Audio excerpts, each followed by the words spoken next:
Hello everyone and welcome back to another video. So today we're going to be discussing the Dark Angels and we're going to be discussing the 8th edition codex, because apparently there's been a huge leak online with rules, abilities, some stats.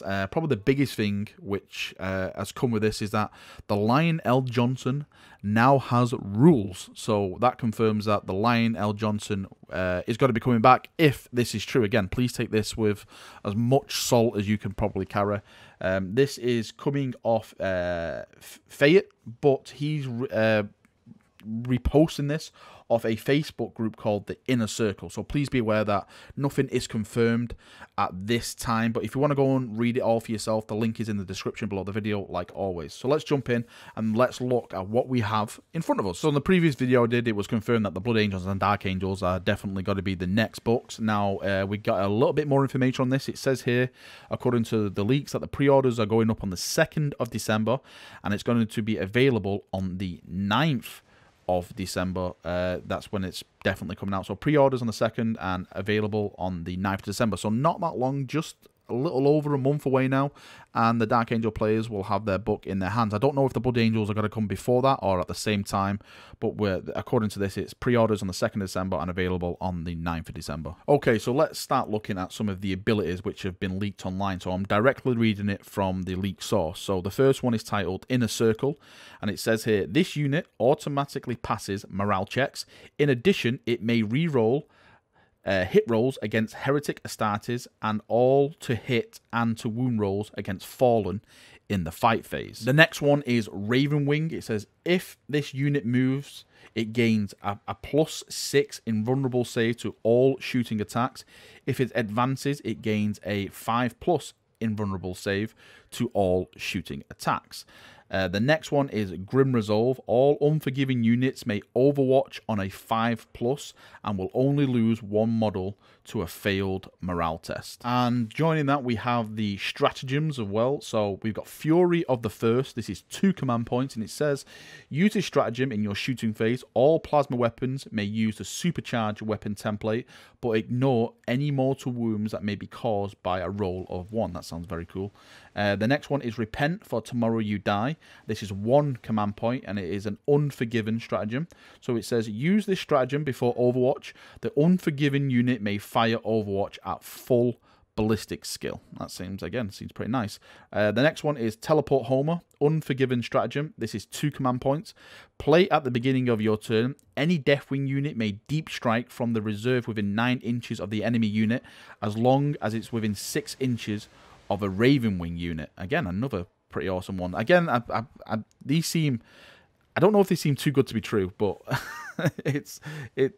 they seem nice. And the next one is a Deathwing Assault Unforgiving stratagem, 2 command points. Play at the beginning of your turn. Any Deathwing unit entering by deep strike may fire twice or add 3 inches to the charge roll this turn. Again, a nice little another one. The next one is, it hasn't got a title. It's just got Unforgiven. It's put hold at all cost. Your Warlord and Unforgiven units within 9 inches of your Warlord may roll a d6 for every wound sustained on a 5+. It is ignored. Again, this one hasn't got a title. Oh, sorry, yes it has. It's called Courage of the First Legion. Unforgiving units in your army may use your Warlord's leadership for morale checks. And the next one is Deathwing the Hunt. Any character that your Warlord slays in the fight phase grants 1 victory point. Again, that's pretty nice. Slowly moving, well, this is the last one. Raven Wing, Rapid Maneuvers. Your Warlord and any Raven Wing units within 6 inches of him may add 2 inches to all move, advance, and charge roll distances, and add a +1 to all jink rolls. Okay, so they're all out the way. Let's jump on to the big fish. Mr. Lionel Jonson's supposedly leaked stats. So Lionel Jonson. So movement 8 inches, weapon skill 2+, ballistic skill 2+, strength 6, toughness 6, wounds 9, attacks 7, leadership 10, saves 2+. He seems pretty beastly. Those are some nice attacks he's got there. Again, weapon skill and ballistic skill 2+. That is great. Movement 8 inches. Maybe not that far you can move him, but you know, maybe that's the balance. Leadership 10, of course, and the saves +2. He has to have a +2 to save, so that'll probably be keeping him in the game more than anything. Okay, let's move on and look at some of the abilities he has, what he brings to the table. Okay, so the first one is called Hope, and it is a melee attack, and strength +2, AP -3, damage 2, and it says if you roll a wound of 6+ for this weapon, it inflicts mortal wounds instead of its normal damage. Again, I've saw that with the Mechanicus. They have some kind of stuff like that, and it's deadly. Despair, 18-inch, assault D3, strength 8, AP -3, damage 3. If a unit suffers any damage from this weapon, roll a D6. On a 6, the unit suffers D3 mortal wounds. He has the They Shall Know No Fear. Master of the First. If your army is battle forged, you receive an additional 3 command points if Lionel Jonson is your warlord, just like Gilliman.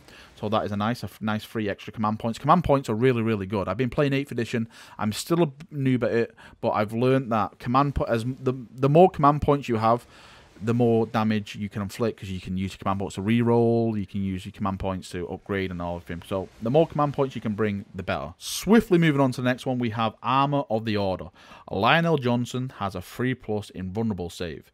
In addition, all unforgiving units within 8 inches receive a 5+ invulnerable save. So again, if that is true, that is a quite nice save. So if you can put your army around him, it seems like they can be kind of tanker. They can do more saves than normal.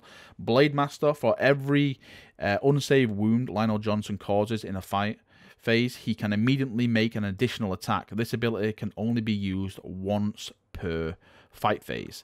And we've got Master Strategist. Each time a stratagem is used, roll a d6 on a 4+.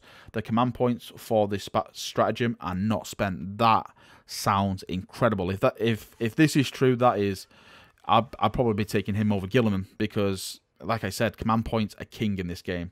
And the last one is Primarch. You can reroll any failed hit and wound rolls for friendly unforgiving units within 6 inches of Lionel Jonson. Okay, let's sit down. Let's reminisce. Let's talk about this. Are these true? Probably not. Of course, you have to take everything you get on the internet at the moment with a lot of salt. I'm looking at these, and it seems too good to be true.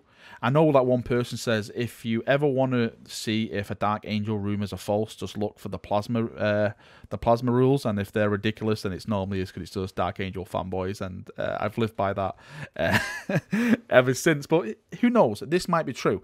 One of the big things for me, though, is that I've spoken about this so many times, is that we need another Primarch to come back, and the Lion is the main. The one I personally see coming back. It makes sense story-wise. It makes sense game-wise for him to come back. We all know he's sleeping on the rock. Of course, the Dark Angels don't know he's there, but the Watchers have been watching over him, and maybe now is the right time to bring the Lion back into the game and unleash him upon chaos. Now, how this will go down, I have no idea, because I'm sure everyone knows the personality of the Lion is not the best. He doesn't like to play with others. So with him coming back and seeing Gilliman basically in charge and the de facto emperor, I'm doing air quotes there, I know you can't see him, but if he sees Gilliman as the de facto emperor, then I'm sure that's going to cause a lot of tension. Maybe he'll get upset. Maybe he'll like, do you know what? I should be emperor. Everyone follow me instead of Gilliman. Is this going to cause like Mark II Civil War? There's so much stuff they can do. It's going to be very, very interesting if they do bring him back. I'm really more looking forward towards the story and the lore behind him coming back and seeing how everyone reacts to it. Of course, all the Dark Angels are going to swiftly move to the Lion and rally to his cause. I wonder if any other chapters that are not Dark Angels will put their banners with his, if they see the Lion as the main leader and not Gilliman. So that should be very interesting to see if he does come back. All right, Chaperonios, that is me done for another video. I'm torn on this. Of course, I want to see the Lion come back. I want more Primarchs to come back. I'm a huge fan of Primarchs. I know a lot of people hate Primarchs. in the new 8th edition and the story and stuff like that. Personally, I absolutely love him. I've always been a huge Primarch fan, so the more Primarchs we get back, the better for me. Fingers crossed that it is going to be the Lion. These rumours look a bit too... They just look too good to be true, but hey, anything can happen. I'm sure people are like, they won't ever rewrite 8th, well, the lore and bring Gilliman back, so who knows? The sky is the limit for us at the moment, so I'm hoping that these are true. I know some people, I'm seeing some of the comments regarding this, and people saying, oh, they're so OP, they're so OP, they're so OP. So if you guys, I'd like to get your feedback on that and see what you think about it. But for me, I'm looking forward to it. If it does happen, then it happens, but if it doesn't, then there's no skin off my nose, as I'm a Dornian fanboy himself. So thank you for watching the video. Hope you've enjoyed it. Hope I've passed some information on. Don't forget to go to the link down below and read this for yourself, in case I've missed anything important you chaps can come back and report on. So have a great day, and I shall see you all very, very soon. See you now, and bye-bye.